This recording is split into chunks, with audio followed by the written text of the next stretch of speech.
안녕하세요, 이차학입니다. 우리가 보는 성경은 66권이 기록이 되어 있죠. 그런데 구약 39권은 어떻게 형성이 되었고 신약 27권은 어떻게 형성이 되었을까요? 오늘은 성경의 형성 과정에 대해서 여러분들하고 한번 나누어 보고자 합니다.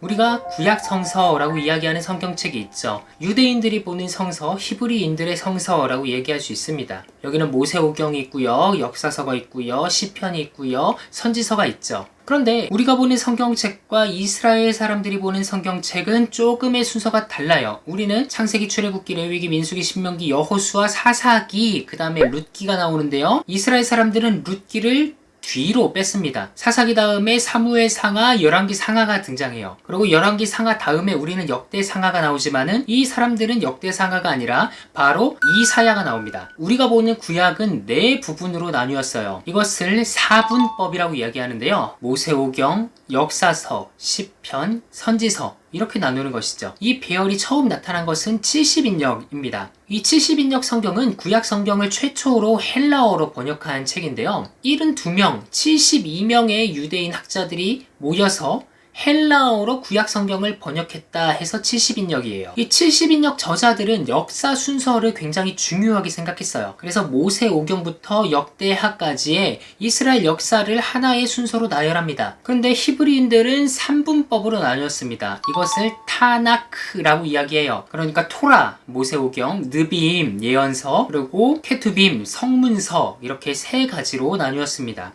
이스라엘 사람들이 보는 이 타나크는 기록된 순서와 그리고 본인들의 관점에 대해서 서술을 했습니다. 우리는 모세오경이라는 책을 잘 알고 있죠. 모세가 출애굽을 했을 때에 하나님께서 하신 말씀을 모세가 기록을 했던 것이 바로 모세오경이다 라고 이야기합니다. 여호수아서부터 열왕기 하까지를 전기선지서라고 이야기하고요. 이사야, 예레미야, 에스겔 그리고 나머지 12소 선지서를 가리켜서 후기선지서라고 이야기합니다. 그리고 다니엘서는 선지서에 포함되지가 않아요. 이 성문서라고 불리는 시편, 잠언, 욥기, 전도서, 룻기, 애가 이런 책들은 이스라엘 백성이 포로에서 돌아온 이후에 쓰여졌다라고 생각했어요. 그런데 애초부터 이렇게 한 권 이렇게 묶여 있었던 거는 아니에요. 문수화 작업이 계속되고 있었어요. 옛날 모세오경 때부터 마지막에 기록된 성경책까지 거의 1000년에 가까운 시간이 있어요. 그런데 이 모세오경이 계속해서 구전으로 사람들에게 주어졌을 것이고 또한 그것을 계속 필사해서 마지막에 집대성된 시점이 있었을 것이다 라는 것이죠. 그때가 바로 제2성전기였어요. 에스라, 느헤미야가 활동할 당시에 정경화 작업이 진행이 되었습니다. 그러면 토라가 왜 기록이 되었고 이 책을 집대성했는지 살펴보면 좋을 것 같습니다. 우선은 신명기적 역사서라고 하는 책이 있어요. 모세오경에 있는 이 신명기의 관점으로 기록한 책들이죠. 그래서 우리가 신명기서 28장에 보면은 순종하여 받는 복과 불순종하여 받는 저주 이렇게 두 가지의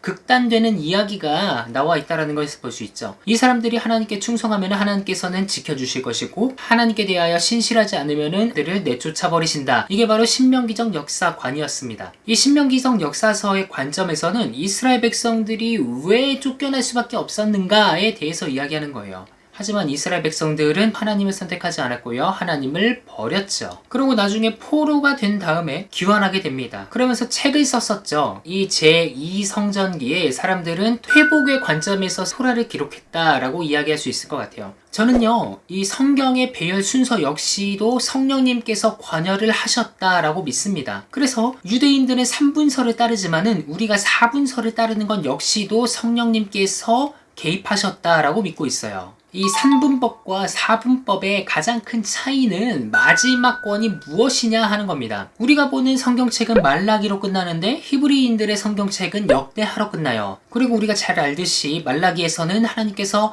예언자 엘리야를 너희에게 보내겠다라고 하는 약속으로 끝납니다. 근데 히브리 성경은 역대하로 끝나는데 역대하에는 성전 건축하는 이야기로 끝나요. 그러니까 히브리인들의 개념에서 제2성전기를 살고 있었던 히브리인들에게는 정경이 끝난 거예요. 성전 짓는 이야기로 성경의 이야기가 마무리가 된 거죠. 그러나 하나님께서는 여기서 마무리를 하지 않으셨습니다. 예수님이라는 분을 보내신 거죠. 그래서 신약의 저자들은 말라기를 마지막 책으로 인정을 하고 거기서부터 이어지는 내용으로 복음서를 시작했어요. 그렇다면 신약 성경은 어떻게 형성이 되었을까요? 예수님께서 예루살렘에서 승천하신 다음에 많은 사람들이 예수님에 대하여서 기억을 하고 있었습니다. 그런데 그 목격자들이 하나 둘씩 사망하기 시작합니다. 그래서 사람들은 자신의 기억을 보존하고자 했어요. 그래서 어떤 사람은 복음서를 썼고요, 어떤 사람은 서진서를 쓰고요. 그런데 우리가 보고 있는 이 27권만 있었던 거는 아니에요. 많은 복음서들이 있었습니다. 유다 복음서도 있었고요,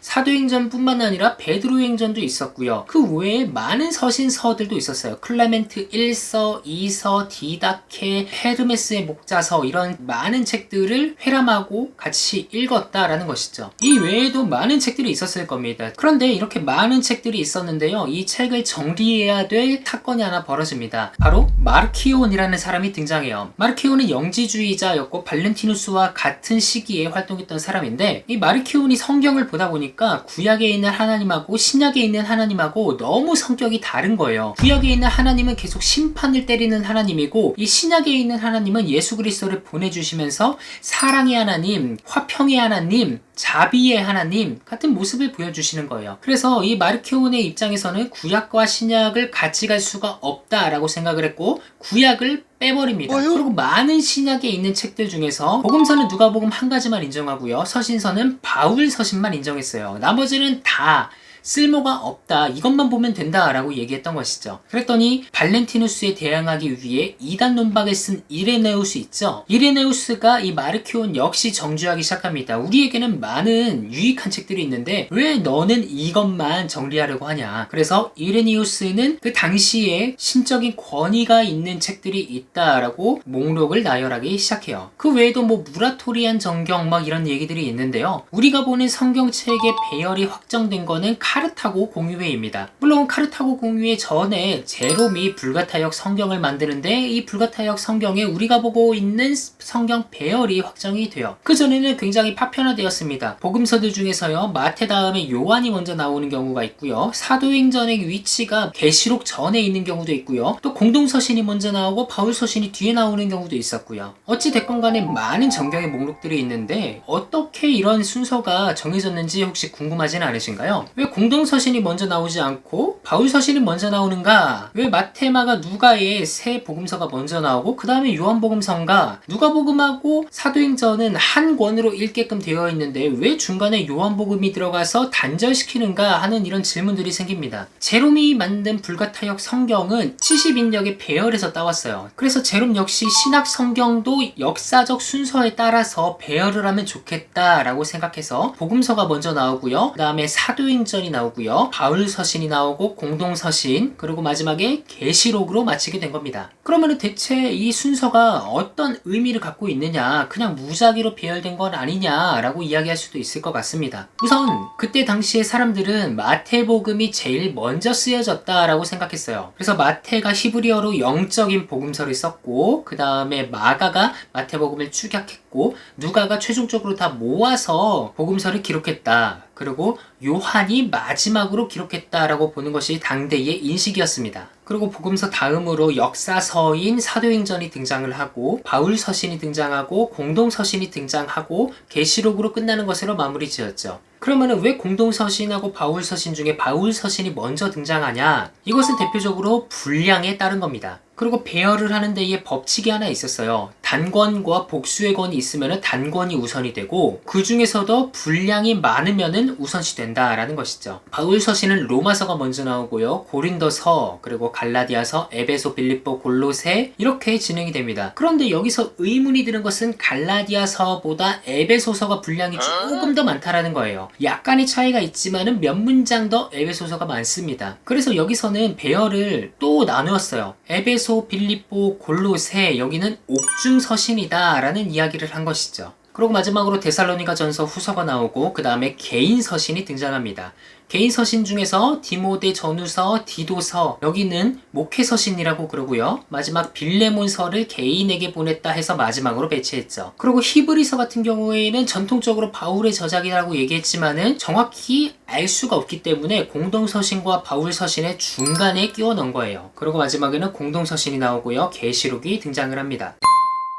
그런데 물론 이렇게 분량에 따라서 배열을 했다라고 했지만은 신약의 27권을 연속해서 읽다 보면은 배열이 굉장히 유기적으로 되어 있다라는 것을 발견할 수 있습니다. 먼저 복음서에서는 예수님께서 하신 일들에 대해서 이야기를 해주고 있고요. 사도행전은 복음이 유대로부터 시작해서 사마리아와 땅끝까지 퍼지는 내용들에 대해서 이야기하고 있죠. 그런데요, 여기서 사도행전 마지막 장과 로마서 1장이 굉장히 유기적으로 연결되어 있습니다. 이 사도행전 28장의 마지막 이야기가 바울이 로마에 가서 전도하는 이야기가 나옵니다. 사도행전 28장 31절에 보면은 바울이 하나님의 나라를 전파하며 주 예수 그리스도에 가는 것을 담대하게 거침없이 전하더라 라고 끝납니다. 그러고서는 바로 로마서로 연결이 되는 거예요. 사도행전에서 전한 바울의 복음이 무엇이냐, 바울이 전한 하나님의 나라가 대체 무엇이냐, 그것을 로마서가 분명하게 보여주고 있다는 거예요. 예수 그리스도의 종된 바울은 하나님의 복음을 위해서 택정함을 받았습니다. 그리고 이 복음은 하나님께서 선지자들을 통하여서 말씀하신 것인데 육체로는 다윗의 후손으로 나셨고 돌아가셨고 부활하셨고 승천하셔서 왕이 되었다라는 내용이 로마서 1장 1절부터 5절의 서론에 담겨져 있다는 것이죠.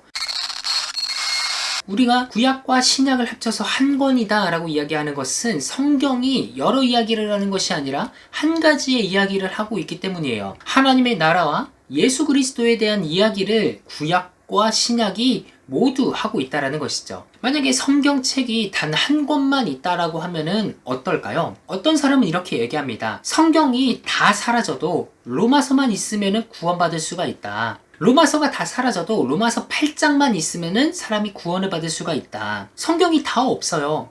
성경이 다 사라져요. 로마서 8장만 있어요.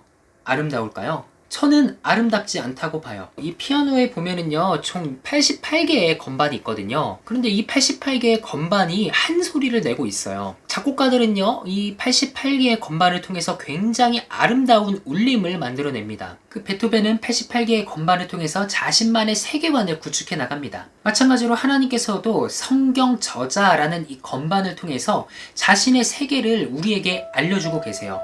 굉장히 아름다운 울림으로 말이죠. 시편 119편에서 그렇죠. 주님의 말씀은 내 길의 빛이요 내 발의 등이니이다. 마치 우리가 등산을 하듯이 성경을 따라서 올라가는 그 삶에서 우리는 하나님이 지으신 이 창조 세계, 그리고 이 창조 세계와 나의 관계를 살펴볼 수가 있어요. 하나님의 세상을 왜 우리에게 주셨나? 하나님께서 이 세상을 어떻게 사랑하고 계신가? 우리는 그것을 볼 수가 있다는 것이죠.